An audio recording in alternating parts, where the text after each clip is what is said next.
Existe um caminho que nós temos que trilhar. E nessa noite, em casa, o Espírito Santo me trouxe à memória, me fez entender que para que nós falemos do céu e para que nós estejamos prontos para morar com o Senhor, nós precisamos trilhar esse caminho. Para que a gente leia Levítico e entenda, porque Levítico é um livro bem complicado. Eu me lembro na minha adolescência na igreja, quando a gente tinha que ler a Bíblia toda, a gente pula Levítico, que é muito maçante. Você vai lendo, parece que você está lendo a mesma coisa em todos os capítulos, sangue e sacrifício e um monte de coisa. Mas o Espírito Santo, ele é maravilhoso. E há coisas profundas aqui em Levítico. Eu vou falar de um panorama bem por cima. Só que para a gente entender qual é a mensagem de Deus para nós, porque Levítico é um livro que foi atribuído essencialmente a Israel, mas há lições que nós podemos tirar para a nossa vida. Eu gostaria de voltar com você a história rapidamente. Deus escolhe um povo através de Abraão, tira Abraão de Ur dos Caldeus, leva para Canaã, promete a Abraão filho, promete a Abraão que dele sairia uma grande nação e revela a Abraão que o povo ficaria cativo numa terra de 400 a 450 anos, cada pessoa, né, tem uma ideia sobre isso, 400 anos, como a Bíblia diz, porque Deus tinha um relacionamento com Abraão. Eu já entendo aqui que o Deus que eu sirvo é um Deus que ele zela em ter um relacionamento com o homem. Você pode não gostar de se relacionar com Deus, mas Deus, ele ama se relacionar com o homem. Desde o Gênesis. Por exemplo, quando você lê Adão, eu aprendi isso com Lucas, não era o homem que ia até a Deus, era Deus que vinha até o homem. Deus não é carente, mas ele ama se relacionar com seus filhos. E nesse relacionamento de intimidade com Abraão, ele revela, o tempo se passa, Deus levanta o seu povo e o seu povo vai ficar cativo no Egito. A geração que entra no Egito não é que sai do Egito, são 400 anos. O povo nasce, morre, gerações nasce e morre no Egito. E o povo que Deus vai tirar do Egito é israelita, mas nasceu no Egito. O que eles sabiam de Deus eram histórias que ele ouvia dos seus pais, dos seus antepassados, como o telefone sem fio, que começa aqui, termina lá de outra forma. Apesar de serem um povo escolhido, era um povo que estava totalmente ali conduzido pela liturgia do Egito, pelas suas práticas pagãs. Êxodo não nos revela isso, Moisés não nos revela isso no Pentateuco. Mas em Ezequiel, no capítulo 20, versículos 7 e 8, diz que certo dia Deus faz um clamor ao povo. E o Senhor fala para o povo: tira do meio de vocês os ídolos pagãos do Egito, ídolos que encantam os vossos olhos, porque o Deus de vocês sou eu. O povo estava no Egito, se tornou um povo idólatra. Aí o versículo 8 do capítulo 20 de Ezequiel vai dizer que, contudo, o Senhor diz: o meu povo se rebelou contra mim, não me deu atenção e continuaram cultuando aos deuses pagãos do Egito. Conheciam as histórias de Deus, mas não tinham um relacionamento com Deus. Era o povo escolhido, mas o que eles sabiam de Deus eram histórias. Apesar de serem um povo de Deus, não usufruíam de um relacionamento com Deus, e essa distância de Deus fazia com que, apesar de serem escolhidos, eram egípcios.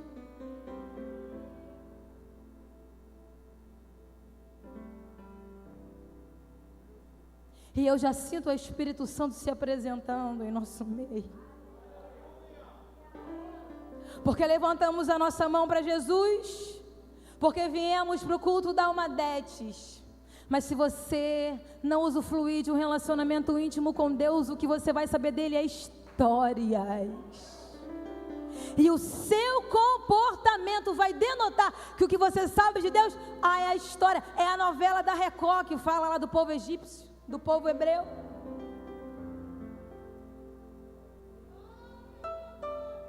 Eu conheço a Bíblia de ouvir o pastor Samuel pregar.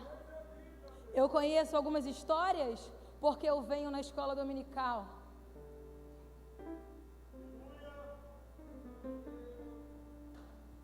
E assim andava o povo de Israel, povo da aliança, mas não tinha um relacionamento, e por não terem um relacionamento, o seu comportamento. Porque quando alguém não tem um relacionamento com Deus, ele se torna vulnerável e acessível às coisas do mundo.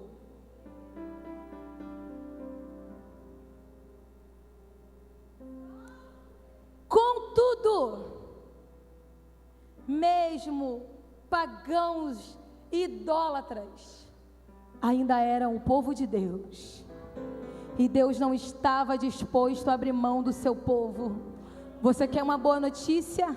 Deus sabe os seus vacilos, Deus conhece os seus segredos, Deus sabe todas as senhas que tem no seu celular, Ele sabe do seu pecado, Ele sabe das tuas faltas.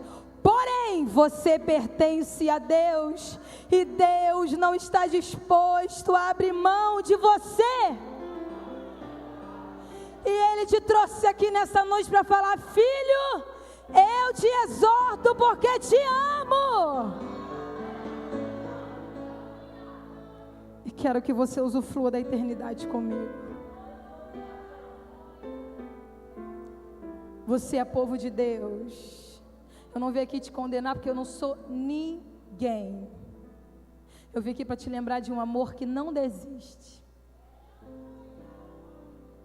Esse amor teimoso de Deus por nós que insiste. Você pode agradecer a Ele por isso? Sabe qual foi o maior privilégio que nós tivemos hoje? Entramos pela porta de um lugar que é santo, cheio das nossas mazelas, e Ele não nos matou na porta da entrada. Você já agradeceu a Ele por esse privilégio?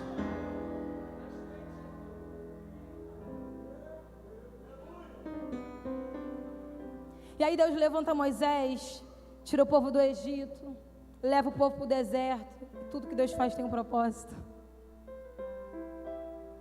A primeira tentativa de Deus em se aproximar do povo foi quando Deus se revela naquele monte onde fumegava, trovões, relâmpagos. Mas para a gente entender isso aqui, você precisa ler o texto em Êxodo, em Deuteronômio, porque é um texto, parece que Moisés divide a mesma informação em dois textos.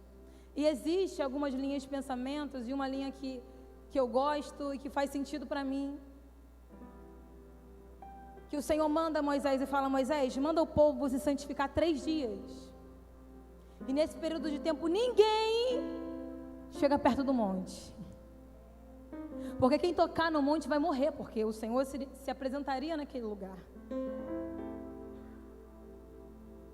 Mas não era para tocar no período da santificação, porque depois Moisés fala: ei, se acalme, porque o povo está com medo do que está vendo. Ele fala: o Senhor veio aqui para provar vocês. No 3º dia, a Bíblia vai dizer que Moisés sobe aquele monte. Isso aqui eu aprendi.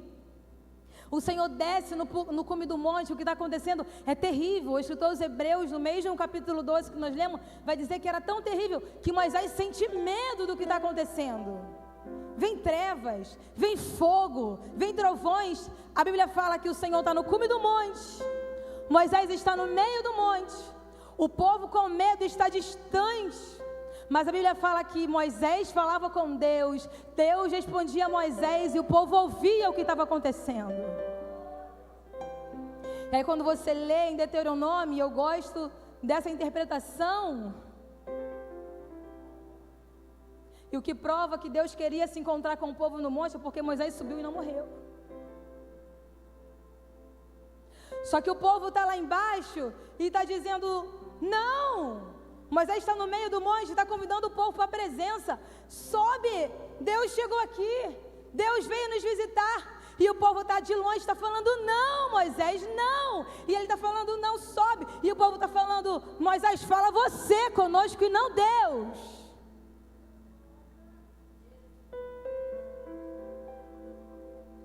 Porque a gente quer ouvir até o pastor falar.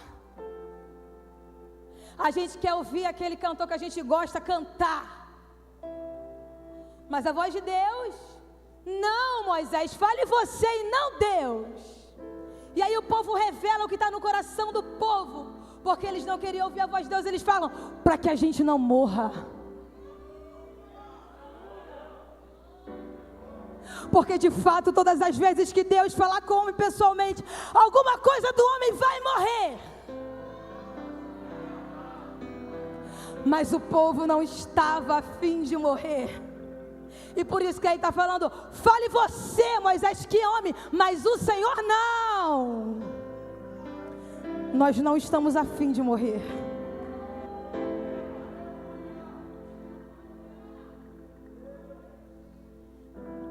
A pregação no YouTube que você ama muito, não é a voz de Deus diretamente. Eu prego aqui, baseado na Bíblia, segundo aquilo que eu acredito. Mas quando você entra no teu quarto, fecha a tua porta, é o Senhor quem fala com você, sem a interrupção humana. E aí Moisés não tem coragem de falar para Deus o que o povo está dizendo para ele. Mas Deus está falando, calma Moisés, o povo falou bem, eles não me querem. O Senhor fala para Moisés, mas vai lá e avisa ao povo, já que vocês não querem ouvir a minha voz, vocês não vão ficar aqui assistindo apenas a minha glória. Volta cada um para a sua tenda. Você veio aqui por causa do homem? Volta para casa. Você veio aqui porque tu viu minha cara no cartaz? Volta para casa. O povo não queria ouvir a voz de Deus, queria Moisés, e o Senhor está falando, manda voltar para casa. Oh, Darabastia. Mas ele vira para Moisés e fala, lá em Deuteronômio 5, mas você, Moisés, sobe e fica aqui comigo. Porque todas as vezes que o homem sabe que ele é pecador, mas fala, Deus, eu não valho nada, mas eu quero a tua presença, o Senhor está abrindo os braços e está falando, ei, fica aqui comigo.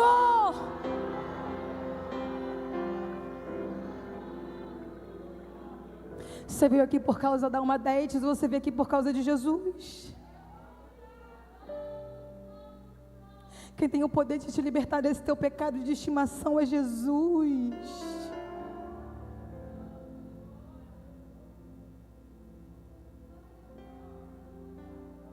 E o texto continua. E você vai aí dando lugar para o Espírito Santo, porque o Senhor quer libertar nessa noite. Ei, eu profetizo que as cadeias que te prendem vai cair hoje por terra. Você não vai ter apenas nome de crente, você vai ser crente. Porque eu aprendi hoje com o Lucas, antes de o Senhor fazer através de você, Ele quer fazer em você. Porque o dom que você tem não vai te salvar. Não vai, Eva, não vai.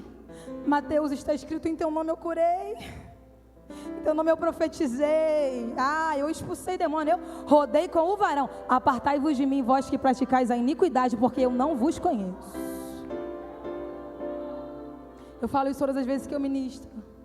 Você não tem que pensar que porque você nasceu na igreja, você vai para o céu. Lúcifer nasceu no céu, vai passar a eternidade no inferno. Quem tem ouvidos ouça o que o Espírito diz à igreja. O texto segue e a palavra do Senhor diz que o Senhor dá a Moisés a planta do tabernáculo. Qual era a intenção de Deus em dar a planta do tabernáculo para Moisés? Era que o Senhor queria habitar no meio do seu povo. Moisés construiu um tabernáculo como se fosse uma igreja, mas no deserto, com tendas e enfim, tantas coisas que tem lá em Êxodo que está explicando, não é a pregação. E aí o Senhor fala para ele, porque eu quero habitar no meio do meu povo. Glória a Deus, isso é lindo. Deus querendo habitar no meio do seu povo. Povo rebelde que não queria Deus, porque Deus, gente, Deus tem um negócio, Lucas. Ainda bem que Ele não desiste da gente. Ainda bem, Judson, eu sou muito grata por esse amor teimoso de Jesus por mim. E a Bíblia fala que o Senhor quer habitar no meio do seu povo. Ele dá a planta do tabernáculo para Moisés. Moisés constrói o tabernáculo e o Senhor começa a habitar no meio do seu povo. E se parasse aqui já estava bom, porque Ele já está habitando no meio do seu povo. Porém, começa Levítico. E quando você lê isso, que o Senhor quer habitar no meio do seu povo, e as instruções que tem em Levítico, parece que não tem coerência. Porque se Ele já está no tabernáculo, trazendo para a nossa linguagem, na igreja, habitando no meio do seu povo, por que tantas instruções em Levítico? E eu entendo, pelo Espírito, que para Deus, os sacrifícios que o povo tinha que trazer para dentro do tabernáculo, que era a adoração, não era suficiente.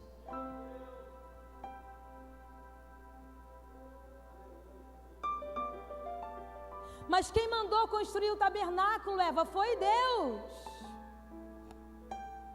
Mas agora Ele começa a instruir o povo, porque só vir adorar dentro do tabernáculo não é suficiente.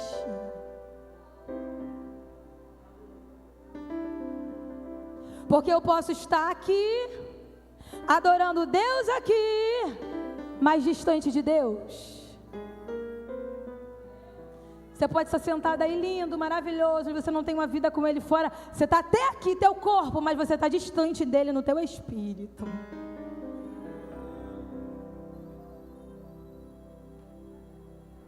E aí Ele começa, Levítico, dando várias instruções para Moisés. Existem 3 temas que é muito forte em Levítico. O primeiro tema era os holocaustos, os sacrifícios, que representava a adoração e a remissão de pecado. A segunda palavra muito forte em Levítico era o sacerdócio, como o sacerdote deveria conduzir a adoração do povo a Deus. E o terceiro grito de Levítico: sede santos, porque eu, o Senhor, sou santo. Quando Deus tira o povo do Egito e está levando o povo em direção à terra prometida, Ele para o povo no pé do Monte Sinai para um período de purificação.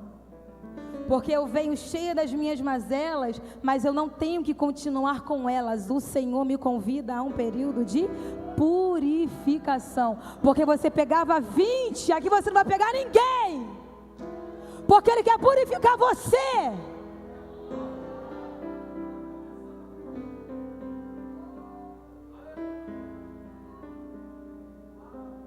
Porque a minha amiga linda e maravilhosa passava e parava a torcida do Flamengo. Você não vai parar ninguém, a não ser para falar que Jesus é bom, salva, cura e leva para o céu. Porque Ele está te convidando para um período de limpeza, purificação e santificação, sem a qual ninguém verá o Senhor. Há um grito do céu nessa noite.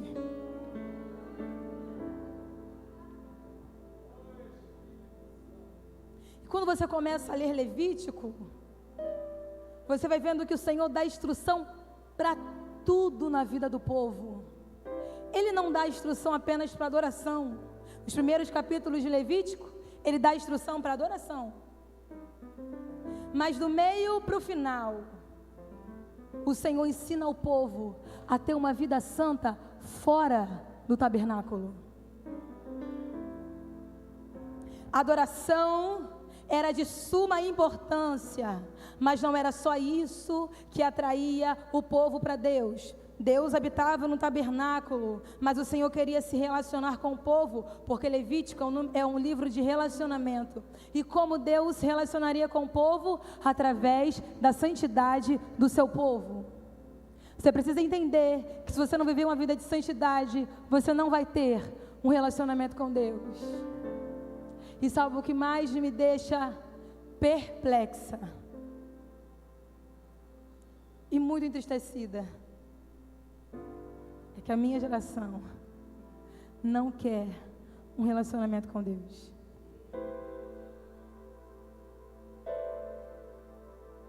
A gente cresce na igreja, A gente vem para os congressos, a gente canta na nossa igreja, a gente coloca uma saia para falar que é da Assembleia. Tudo liturgia. Mas relacionamento? Eu não quero.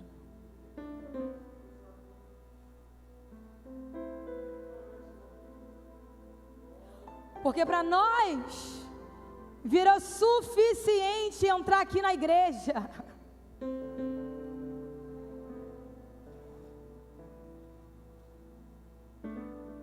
E a nossa falta de relacionamento com Deus nos faz ter cara de crente, roupa de crente, voz de crente, mas coração de ímpio. E o Senhor está aqui porque Ele quer transformar, restaurar, e Ele está olhando para o teu coração. E certo dia Jesus sobe ao monte, Ele senta para dar o seu sermão mais conhecido. Lá em Mateus, no capítulo 5, no versículo 8, Ele vai gritar e vai dizer: bem-aventurados limpos de coração, porque eles verão a Deus. Como que você vive uma vida inteira sem ver a Deus? Sabe qual era o grito de Deus ao povo de Israel? Eu estou requerendo de vocês santidade. E sabe o que significa essa palavra? Eu quero vocês só para mim, exclusivamente meu.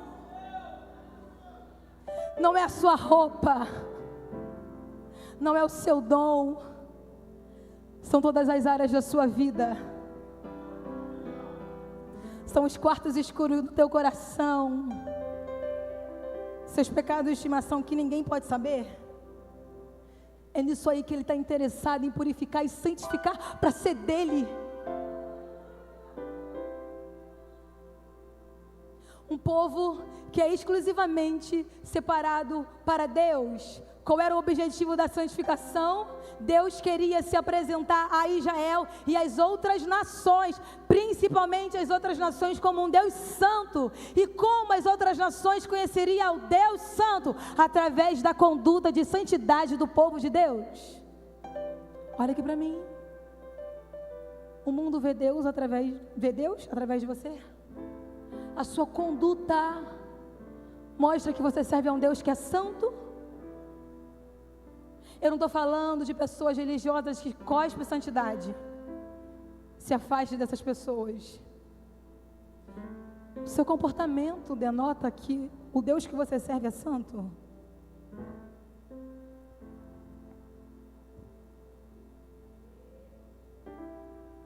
Lá onde você mora,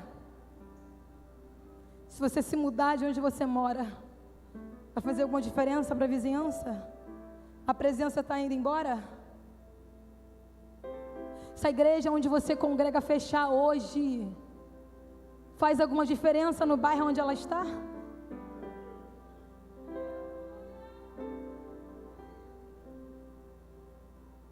As pessoas no seu trabalho, na sua escola, na faculdade, vê Deus em você? Ou eles também te convidam a assistir um filme pornográfico? Seus amigos mundanos, eles reverenciam a presença de Deus em você? Ou eles têm liberdade de xingar quando está com você?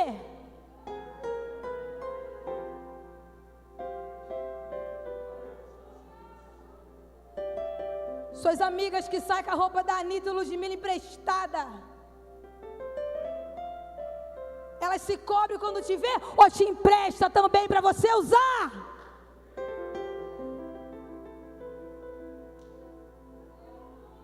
Que Deus estava falando para o povo, estava falando: através de vocês o mundo vai saber que eu sou um Deus santo. O mundo sabe que Deus é santo através de você.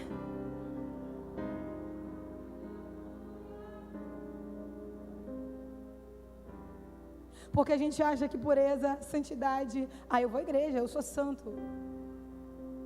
Uma das coisas mais tristes do dom é que ele não tem um cilindro de alerta para falar assim: você está vazio. Porque quando a lata está mais vazia é que ela faz mais barulho. Eu sei o que é subir num altar vazia, longe da presença. de virar tudo, de a presença descer na casa, porque o dom é dele, e sair vazia caminhando para o inferno. Você precisa entender que se você não caminha para o céu, você está caminhando para o inferno. E o teu dono, o teu pai que te ama, ele não quer jogar na sua cara o seu pecado. Ele está falando: filho, desperta, porque eu estou voltando, e sem santificação ninguém. Você pode ser filho de pastor, neto de pastor, tataraneto, mas ninguém sem santificação verá o Senhor. Não é de fora para dentro, é de dentro para fora. Sabe o que é de fora para dentro? Eu canto, eu prego, eu ando com quem está aí na mídia. Sabe o que é de dentro para fora? Eu sou pecador, miserável. Mas, Senhor, não retira de mim a tua presença. Não, Senhor, não retira de mim o teu Santo Espírito. Cria, se você não tem, levanta a tua mão aí agora em nome de Jesus. Peça a Ele: Senhor, cria em mim um coração puro. Cria em mim um coração puro. Renova em mim o espírito reto. A Bíblia fala que Ele procura os verdadeiros adoradores. Ei, seja aquilo que Deus procura. Você precisa, o teu coração precisa entender que a santidade ainda convém à casa do Senhor.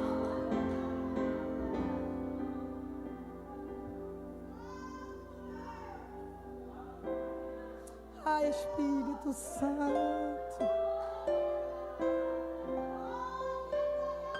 um Espírito pairando em nosso meio, e é esse Espírito que quer te convencer de uma vida em santidade.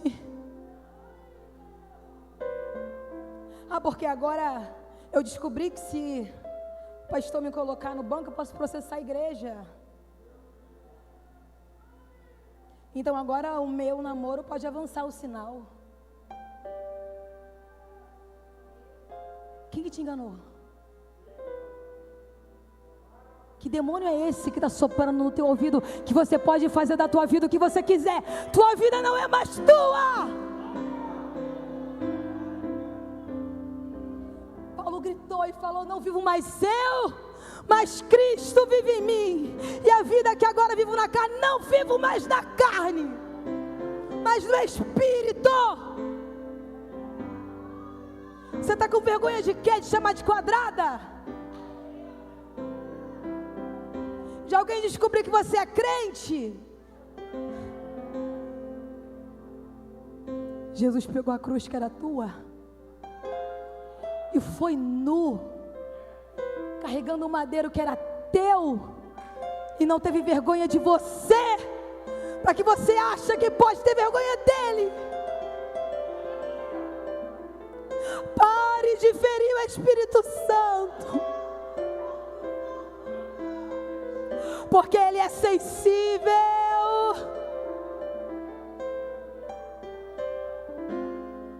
Sabe quando eu entristeço o Espírito Santo? É só quando eu peco, não. É quando eu negligencio o teu relacionamento pessoal com Deus. E Deus estava falando para o povo de Israel: eu estou habitando no tabernáculo, mas se vocês tiverem uma vida santa, eu também vou habitar junto com vocês. Porque você pode estar aqui, Deus está aqui, mas você é distante dEle. E se você não sente saudade do céu, o céu sente a sua falta. Sabe o que eu entendi lendo Levítico ontem em casa? Que o caminho que Deus queria traçar para o seu povo, e eu já estou terminando. O caminho que Deus queria traçar para o seu povo, Lucas, era um caminho de volta para casa. Aí eu vou repetir isso aqui: o caminho para Canaã, o caminho que Deus queria traçar, a santidade, era um caminho de volta para casa. Ei, tu precisa voltar para o lugar secreto, tu precisa voltar para a tua casa, que é a presença do teu Pai. Canaã é um caminho de volta para casa. Mas Abraão, o povo vai ficar cativo, mas vai voltar. E Deus está falando: ei, eu quero levar vocês de volta para casa, mas eu quero levar vocês certo, em santidade. Como é santidade? Separado totalmente e exclusivamente para mim.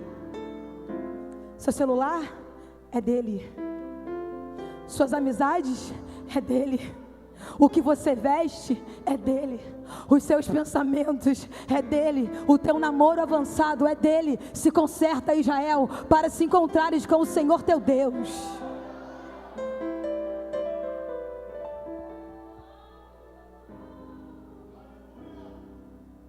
Sabe qual é o nosso problema? Que nós vivemos uma vida sem nenhuma santidade. Eu vou repetir porque eu tenho falado isso depois da pandemia em todos os lugares. Quantos capítulos da Bíblia você leu na pandemia?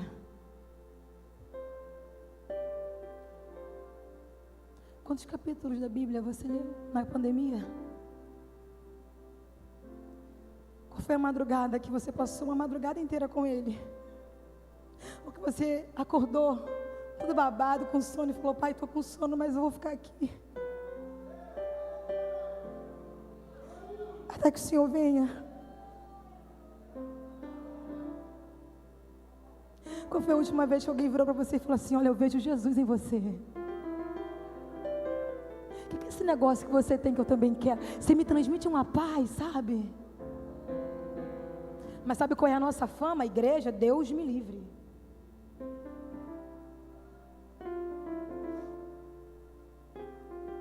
A gente faz parte de uma geração onde os músicos têm uma fama horrível. E eu não estou aqui jogando direto para ninguém, amém?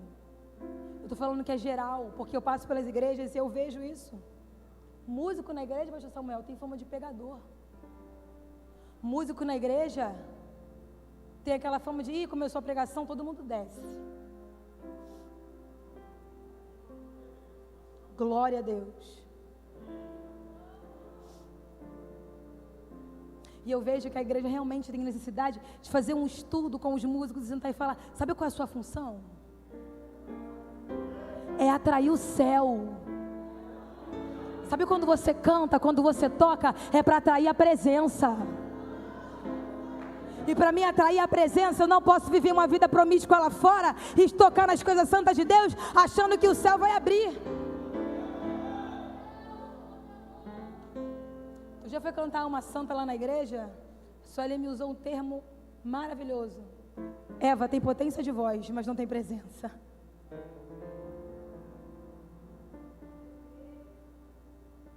Porque sabe tocar, porque sabe cantar.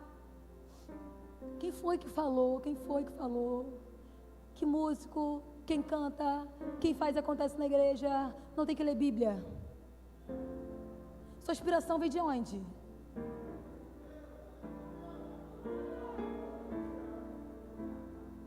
Sua inspiração vem da onde? Você já leu sobre Davi, o músico?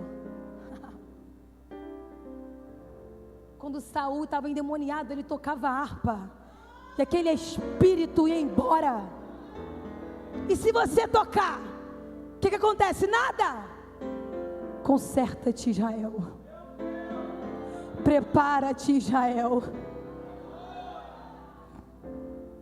Aí a gente convida uns para tocar na igreja, começa o culto para dobrar o joelho, ninguém dobra o joelho. O que músico acha que não tem que dobrar o joelho? Tem que dobrar o joelho.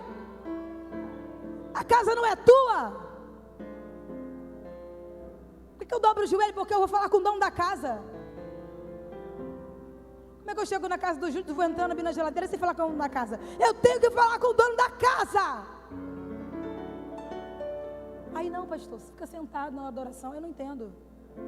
Não tem nem artrite, artrose, não tem nada, é tudo novo. O culto é 7 horas, chega às 7h40 na igreja, vamos pegar a oração. Se converta!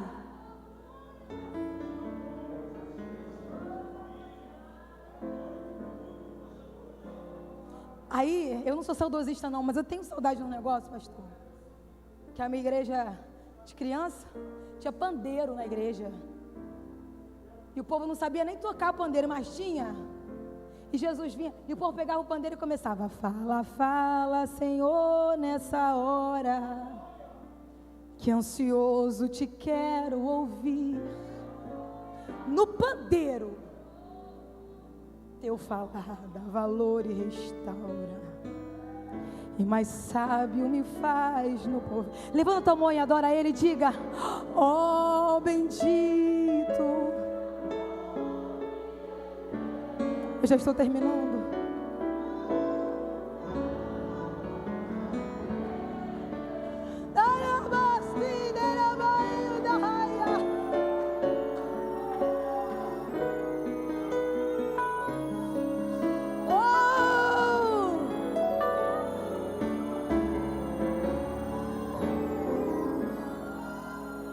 Conserta-te, prepara-te, Israel, para se encontrares com o Senhor teu Deus.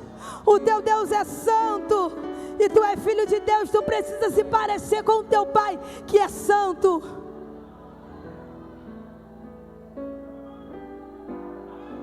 Quem tem ouvidos, ouça.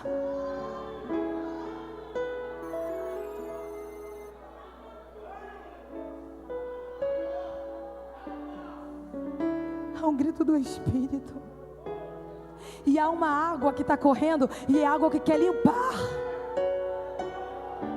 Essa água quer limpar.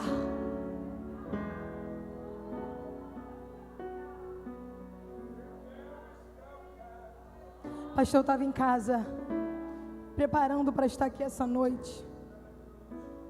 O Espírito me disse algo com muita clareza no meu quarto. De jovens na igreja, eu cuido de pessoas, eu sei do que eu estou falando. Que tem um desejo aflorado pela pessoa do mesmo sexo que o seu. Meninos que se atraem por meninos. Meninas que se atraem por meninas. Primeira coisa que você precisa entender, porque eu não estou falando com a parede. Você é filho e você é filha de Deus. Isso não vai mudar o fato de que Ele é o teu pai. Para de se culpar, de se condenar, porque Ele é o teu pai. Segunda coisa, você precisa de alguém espiritual, de confiança, para que você conte sobre a sua fraqueza. E se você não tem ninguém no seu bairro, na sua igreja, pega meu telefone com alguém, pode me ligar para a gente bater uma conversa.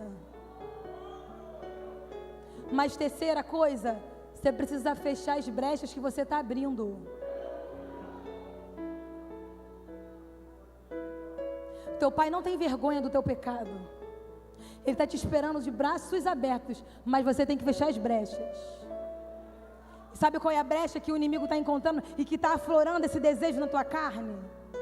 Aquela série da Netflix, que metade é homossexualismo, a outra metade é prostituição. Amamos, respeitamos os homossexuais, mas como cristãos nós defendemos a família tradicional. Esse é o lema do nosso pai e é o nosso lema também. Mas você precisa parar de dar brecha para o diabo.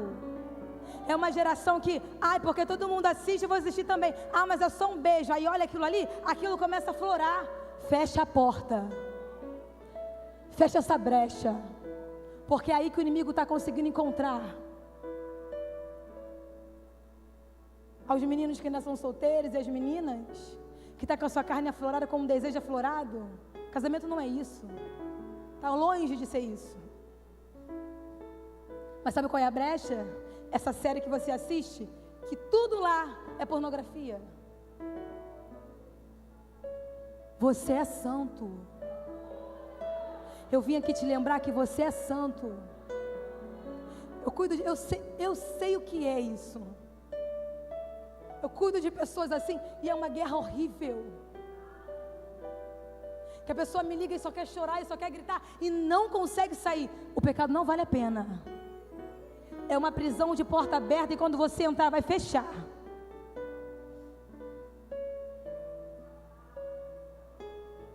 Existem meninas no nosso meio que não teve uma paternidade. Isso gera uma carência emocional na sua personalidade. E por conta dessa carência, você acha que você tem que usar uma roupa apertada? Olha lá o look da Anitta e da Ludmilla e acha que você tem que usar para atrair os homens para você. Você está indo para a tua carne, mas você está acabando com a tua alma. E o teu pai está falando, seja santa, porque eu já preparei alguém para você no meu tempo.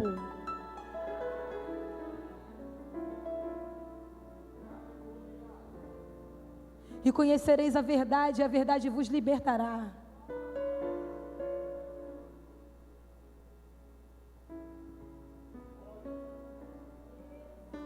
Você precisa entender que essa carência que você tem, quem vai suprir é o Espírito Santo, que não vai brincar com o teu corpo e te jogar fora e ficar falando mal de você. Acorda, seja santa, querida. Porque o inimigo está brincando com a sua mente, porque tem brechas abertas. Mas Jesus te trouxe aqui porque Ele te ama. E o grito do Senhor é: sede santos, porque eu, Senhor, sou santo.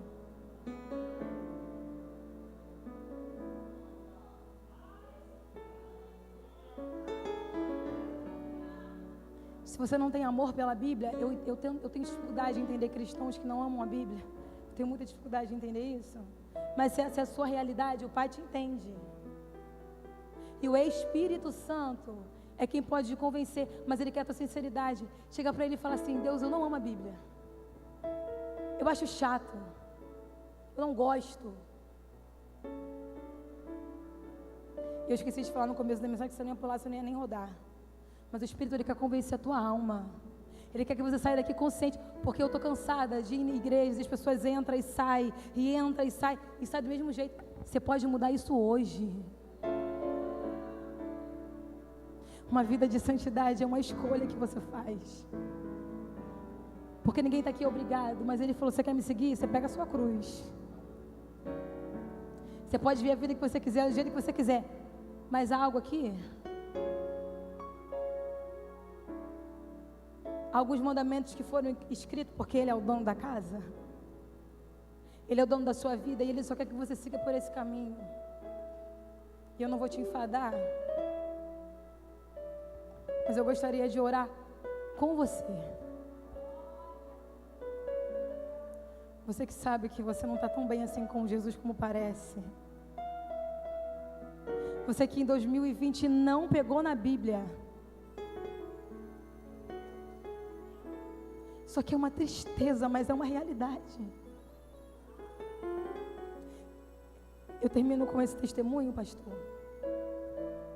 Ontem nós fomos numa consagração, eu, Abraão, meu cunhado Jonas, e tinha um missionário que trabalha com igrejas clandestinas, com irmãos perseguidos, porque tira da sua cabeça que você sofre perseguição, tá? Tira da sua cabeça. Começa a ler sobre a igreja perseguida, que você vai entender o que é perseguição. E esse missionário, esse pastor missionário, ele conta uma experiência que... Falei: Jesus, se o Senhor me lembrar, eu conto isso lá amanhã. Ele disse que numa viagem ele serviu como missionário na China há muitos anos atrás. Resumindo a história para você, certo dia ele entrou por uma rua, tinha um chinês e ele com um mandarim muito ruim ainda. Ele, falando com ele, falou: você é cristão? Ele falou: sou. Ele falou: vem cá, porque eu também sou. E é um perigo você falar num país desse que você é um cristão. E numa conversa, esse chinês falou para o pastor missionário: volta aqui amanhã que eu vou te levar na igreja. No outro dia ele foi, o pastor colocou ele dentro do carro e foi. Ele falou que foram 40 minutos, 45 minutos de carro. Parou num lugar, mato, o pastor escondeu o carro atrás de um mato, saiu do carro para ver se dava para ver, e foi andando. Eles andaram mais 45 minutos. Ele disse que se só tivesse ele e o irmão, ele iria ter medo, ele não iria. Mas como estava a família, estava a filha de 14 anos, a esposa, ele foi. Ele falou que quando ele chegou no local, era uma casa de comunistas, um galpão abandonado, caindo aos pedaços. E ele falou que quando ele entrou, tinham 244 irmãos virando tudo dentro da igreja. Jesus no culto. Ele falou que era uma presença. E de repente, para o louvor, o pastor chama duas famílias à frente, e uma dessas famílias, ele falou que a família estava muito triste. O pai de família sobejava de tanto chorar. Triste, e quando ele olhou, ele pensou: bom, deve ter perdido algum ente querido. E o pastor chamou eles à frente para orarem. E foi lhe dada a oportunidade. Aquele irmão estava com uma Bíblia chinesa na mão. Ele começou a falar com a igreja essa semana. Nossa família não foi para o campo trabalhar, para a lavoura. Vai começar, o pastor anunciou antes deles falarem que ia começar o ritual da Bíblia. Ele nunca tinha ouvido falar isso, a gente não tem isso no Brasil. O que é um ritual da Bíblia? E esse pai de família começou a falar e falou: essa semana nós não fomos trabalhar, nós passamos uma semana lendo a Bíblia. O filho que lia melhor, eles acordavam e liam, quando ia dormir, liam. Foi uma semana lendo a Bíblia. E aí, aquele homem chorando muito, ele começou a falar: nossa tristeza é porque nós olhamos lá no quadro de aviso da igreja, eu percebi que eu só vou poder ter a Bíblia de novo na minha casa daqui a 1 ano também. Sabe o que era o ritual da Bíblia? Era que uma igreja com 244 membros só tinha uma Bíblia. E aquele dia era o dia que aquela Bíblia seria passada para aquela outra família. Aquele homem chorava porque ele sabia que eram 244. Então a vez dele só chegaria de novo 1 ano e meio depois. E naquela uma semana, porque era o tempo que a Bíblia ficava na casa de um irmão da igreja, eles não fizeram nada a não ser ler a Bíblia.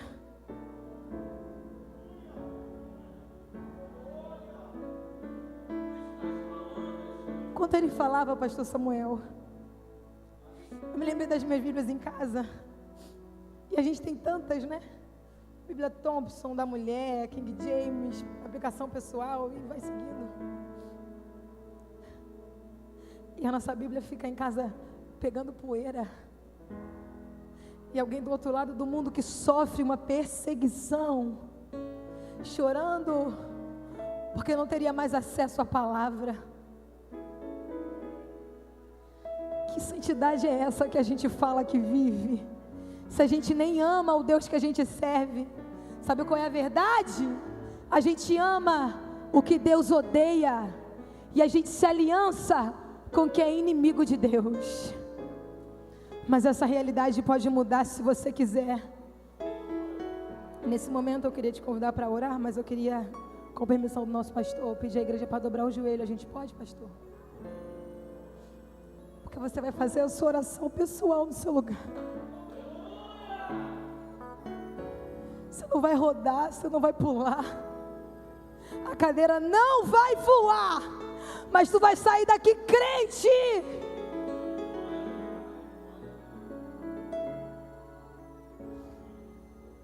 Você pode começar a fazer a sua oração pessoal aí.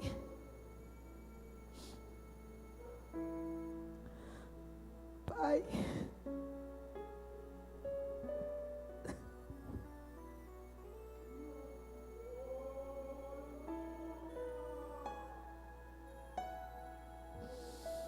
estamos na tua casa, Pai.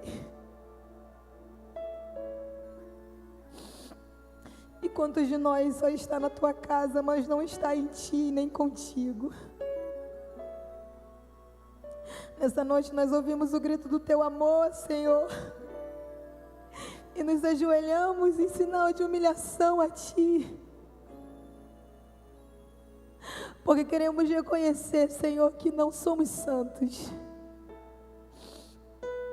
Nossa mente não é santa, nosso coração então, Pai.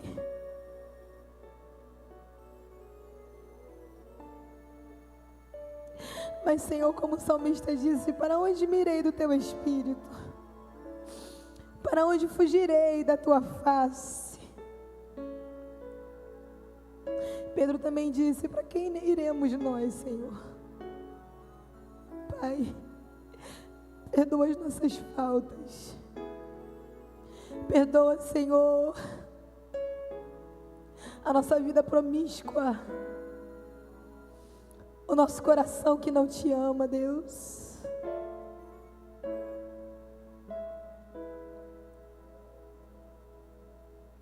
Mas nós precisamos e queremos ser transformados pelo Senhor.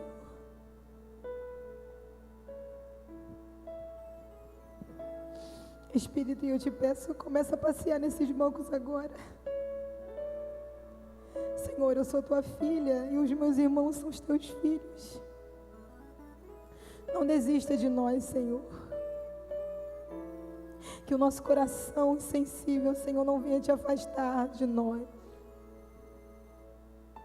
Senhor, que esses jovens saiam daqui entendendo, Deus, que a santidade ainda convém à tua casa. Confronta-os, Senhor, quando estiverem no celular, a sós com alguém, Senhor. Grita no nosso coração que sem santificação ninguém verá o Senhor.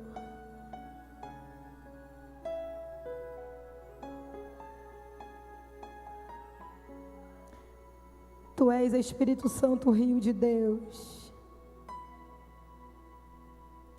E como o teu rio passa em nosso meio agora, Espírito Santo. Passa no nosso meio para purificar o nosso coração. É o teu povo, Deus. É o teu povo, Deus. Pai, é o teu povo, Deus. Não, Senhor, não é nosso, é o teu povo, Deus. Senhor, um coração quebrantado e contrito, o Senhor não rejeita. É o teu povo, Espírito Santo. Ouça, Senhor, a nossa oração. E vem como um rio nessa noite. Porque nós precisamos de Ti. Nós invocamos o rio de Deus agora. Rio que lava, que purifica, que mata a sede, que sacia. Como tua igreja, Senhor, nós queremos declarar que nós precisamos desse rio. Nós precisamos. Existe um rio, Senhor. Levanta do seu lugar. Que flui do teu grande amor. Pede ao Senhor que esse rio te lave aí nesse momento. Águas que correm do trono, águas que curam, que limpam. Se você está sujo pelo teu pecado, pede esse rio que passa em você agora. Vai, pede. Por onde o rio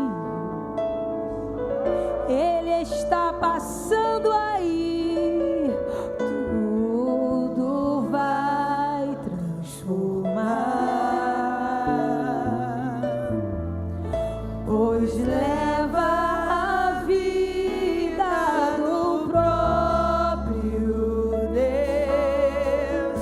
Esse rio está nesse lugar. Aquele que tem sede, venha, levanta as suas mãos e peça. Quero beber do teu rio, Senhor. Obrigada, Cleide. Sacia minha sede. Feche os teus olhos e peça a Ele. Se for sincero, declare. Eu quero fluir em tuas águas. Espírito Santo. Eu quero beber da tua fonte, fonte de águas vivas. Levante as mãos para os céus e diga para Ele o que Ele é. Tu és a fonte, Senhor. Que Deus abençoe a sua vida e que Ele te santifique hoje para sempre, em nome de Jesus.